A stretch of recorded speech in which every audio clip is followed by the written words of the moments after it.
कन्हैया ने कही, उद्धव मेरे बस में होता तो मैं भी ब्रजधाम चला जाता, मैं वृंदावन के बिना रह नहीं पाता। उद्धव तुम जाओ, जाकर मैया यशोदा के सुध लेकर आओ। उद्धव ने कहा, ठाकुर ठीक है, तुम कहते हो तो मैं जा रहा हूं, पर 1 घंटे से ज्यादा नहीं रुकूंगा। भगवान ने कहा, तुम जाओ बस।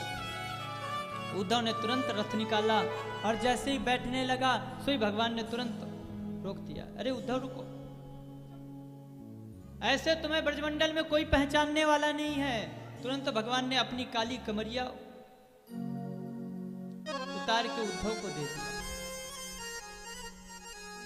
और अपने मोर मुकुट से मोर पंख निकालकर उद्धव को लगा दिया। बोले अब जाओ, कम से कम यह काली कमरिया और यह मोर पंख देखकर वो ग्वाल बाल वो ब्रजवासी तुमसे बात तो करेंगे, नहीं तो वो कन्हैया के अलावा किसी को कुछ मानते ही नहीं है। उनका कहना है कि हमारा तो केवल एक ही है, वो हमारा ठाकुर है और हम इसके अलावा किसी को जानते ही नहीं। भगवान ने अपना काली कमरिया, कन्हैया जब मैया यशोदा के पास जाकर अंक में मैया यशोदा भर लेती और कन्हैया जाकर लिपट कर मैया से सोते। बाबा ने एक दिन देखी, लाला को बोलो, लाला तू रोज रोज मैया के पास जाए करके सोयो, एक दिन मेरे पास भी तो सो। अब बाबा ने कही तो कन्हैया ने कही, ठीक है बाबा मैं आपके पास सोऊंगा।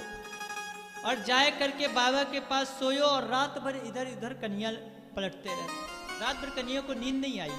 बाबा ने देखी अर्धरात्रि में और देखो कन्हैया इधर उधर पलट रहे हो। बाबा ने कही कि लाला तो को नींद ना आए।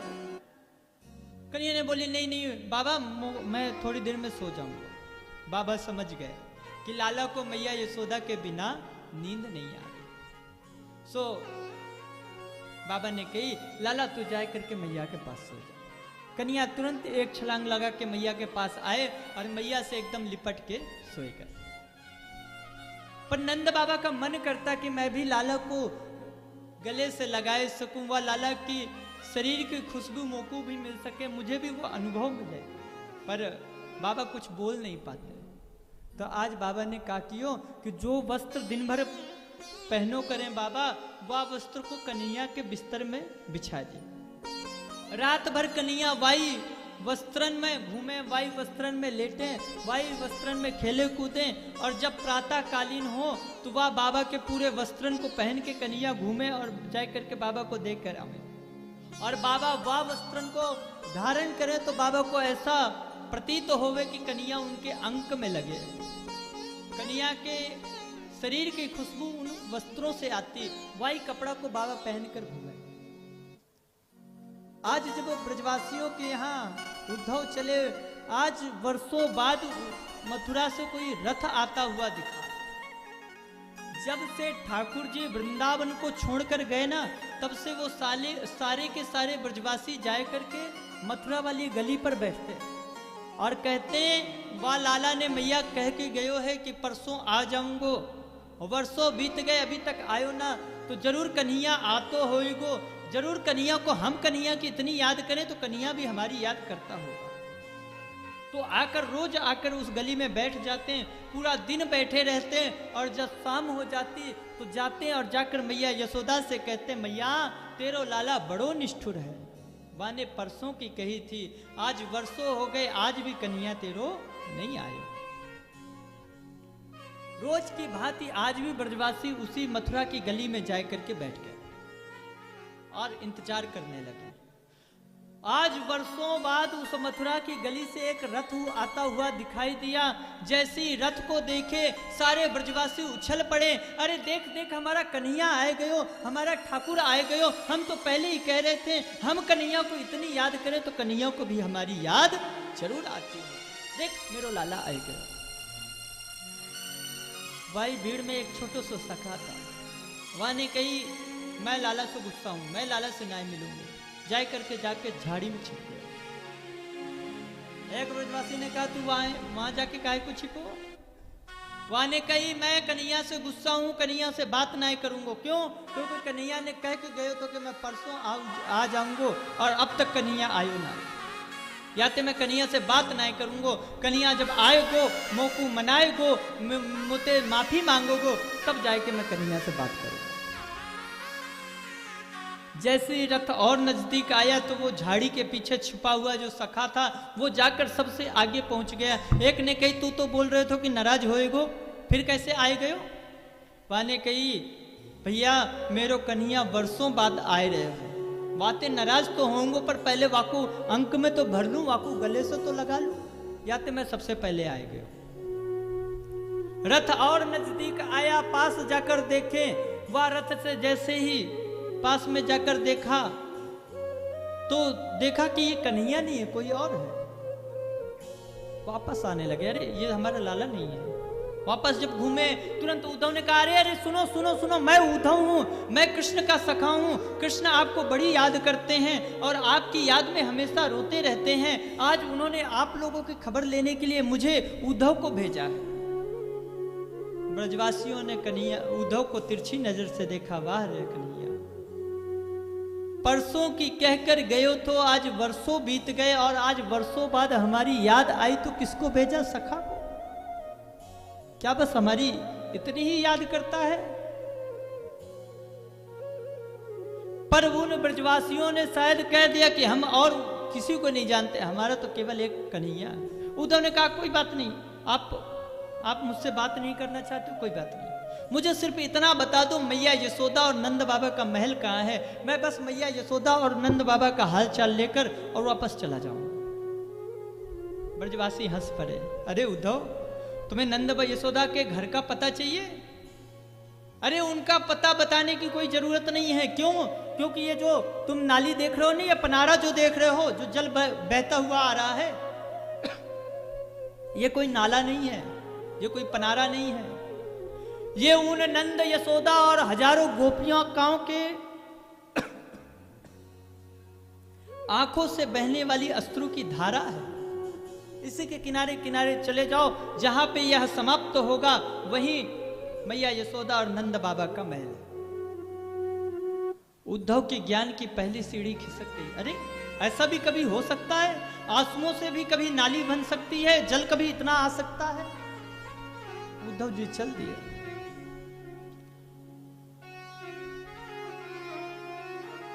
सारे सखा भगवान के साथ में चलते जा रहे हैं।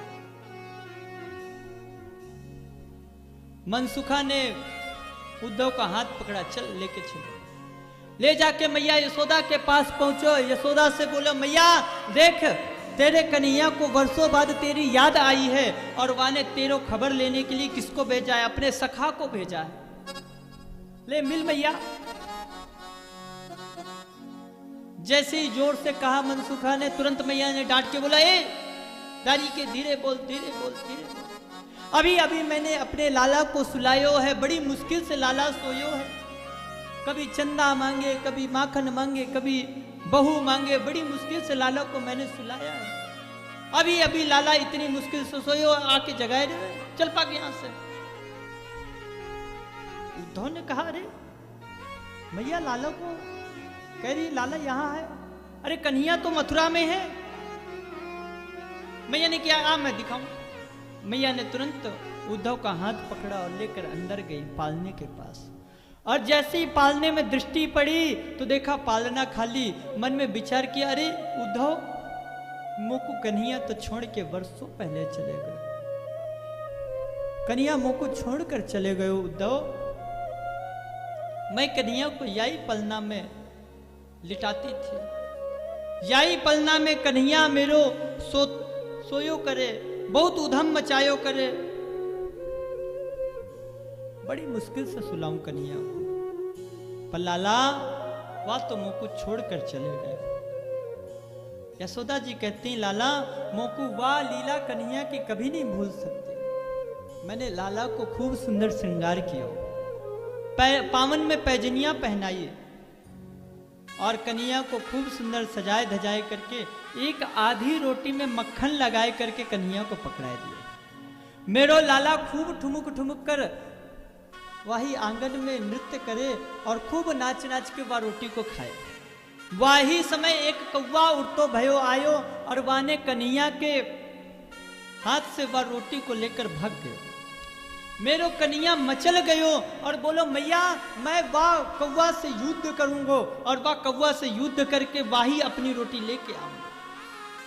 लाला मेरो कन्हैया बड़ी सुंदर सुंदर लीला करे। धूरी धरे अंग सोहत श्याम जो, कैसी बनी सिर चूनर चोटी, अखेलत खात फिरे अंगना, पग पैजनी बाजत पीरे कछोटी।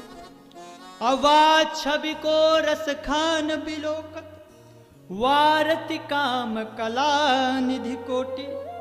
अकाग के भाग कहा कहिए, हरि हाथ से ले गयो माखन रोटी। मेरो कन्हैया बड़ी सुंदर सुंदर लीला करे। उद्धव मैं लाला को बड़े सुंदर श्रृंगार करूं, लाला को अपने गोद में बिठाकर भोग पवाऊं। और कन्हैया ने मोई छोड़कर चले गए। नंद बाबा ने वाह उद्धव से कही, उद्धव या काली कमरिया तो मेरे लाला की है ना? उद्धव ने कहा हाँ बाबा ये कन्हैया की है, कन्हैया ने मुझे दी है। तुरंत उद्धव से कही, उद्धव या कमरिया मोकू दे दे। तुरंत उद्धव ने जैसे कमरिया दी, उद्धव से वो कमरिया लेके और बाबा अपने आप से अपने हृदय से चिपका कर और वही समय मानो एकदम समाधि में चले गए।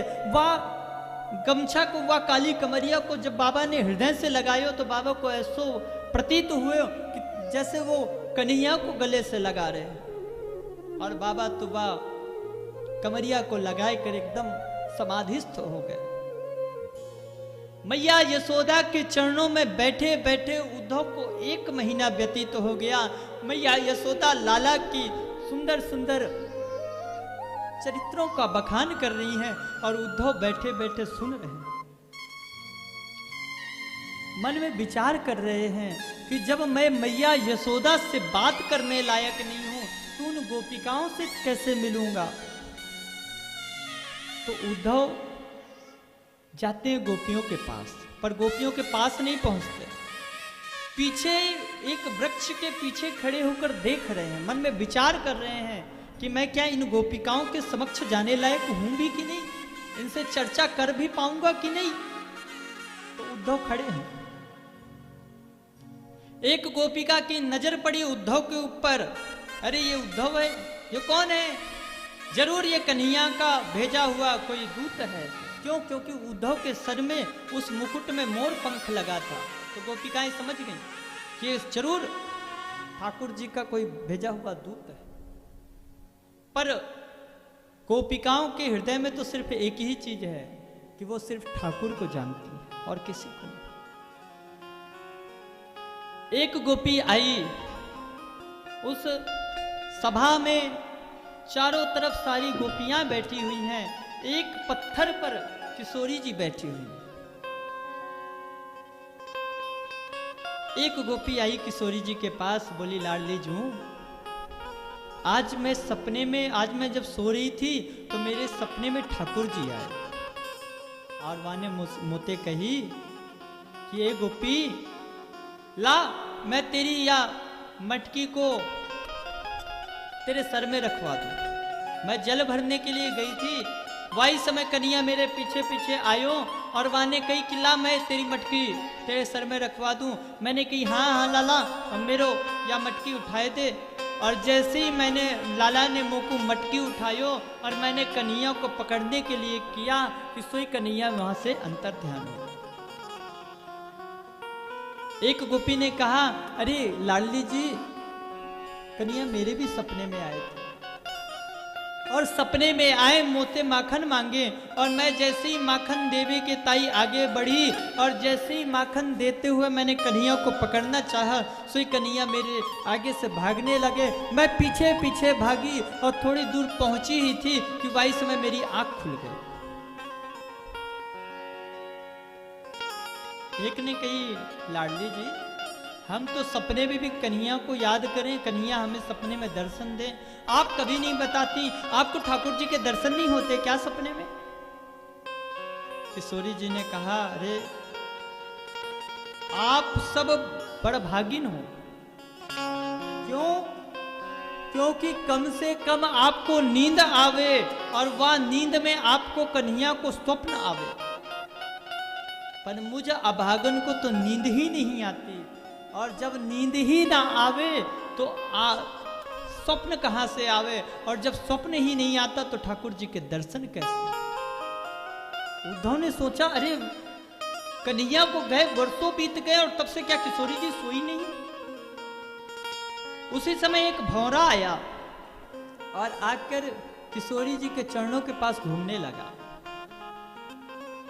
गोपिकाएं कहती हैं, देखो जैसे वह कन्हैया कारो कारो, वैसे ही ये भौरा भी कारा कारा। जरूर कन्हैया का ही सखा होगा। कन्हैया ने कही होगी कि जाकर देख वो गोपिकाएं मेरी याद किस प्रकार करती हैं, कैसे मेरे विरह में तड़पती हैं, तो ये जरूर हमारी स्तुति लेने आया है। और ये भी जाकर जैसे वो छलिया हमसे दिल लगाया और फिर हमें छोड़कर चला गया, वैसे ही यह भौरा भी है जो आज इस पुष्प में रस लेता है, कल उस पुष्प में रस लेता है और फिर छोड़कर चला जाता है। वैसे ये ठाकुर भी हमें छोड़कर चला गया। उस भौरे को ताना मार के मानो वो उद्धव को सुनाना चाहती हैं कि उद्धव तू आया होएगा कन्हैया का सखा बन के, पर यहाँ हम ठाकुर के अलावा और किसी को नहीं जानते।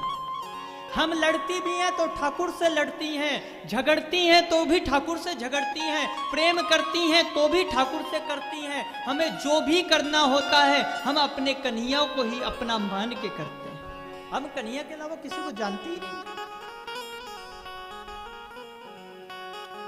उद्धव आया और आकर उन गोपिकाओं के चरणों में प्रणाम नहीं करता, कहता मैं आपके चरणों में प्रणाम करने लायक नहीं हूं, आपके चरण रज को प्रणाम करता हूं, चरणों की धूल के जो कण हैं उनको प्रणाम कर रहा है। उद्धव ने कहा, देवियों आप श्री रोती क्यों हो? अरे वो कृष्ण तो पर ब्रह्म है, परमात्मा है, वो तो सब जगह वास करता है, सब में है, वो तो ब्रह्म है और उस ब्रह्म का चिंतन करो, आप लोग रो मत। गोपिकाओं ने कहा, उद्धव किस ब्रह्म की बात करते हो? अरे वो ब्रह्म इस गली में घूमता फिरता डोलता हुआ मिलता था। अरे हम एक एक माखन की ढेला लेकर उस कन्हैया को हम नचाती थी और कन्हैया हमारे पीछे पीछे एक माखन के गोला के लिए आता था। अरे तुम किस ब्रह्म की बात कर रहे हो? हम कोई ब्रह्म को नहीं जानते, हम तो अपने कन्हैया को जानते हैं। और तुम कहते हो ब्रह्म में मन को लगाओ। अरे मन होता है एक जो कन्हैया ले गया, अब हम किसी ब्रह्म को नहीं जानते। उद्धव मन ना रहे 10-20, एक हूँ तो सो गयो श्याम संग, अब को आराधे ईश। बोले उद्धव मन एक होता है जो कन्हैया के साथ चला गया, अब तेरे ईश को आराधने के लिए ये दूसरा मन हम कहां से लाए? हमारे पास कोई मन नहीं है।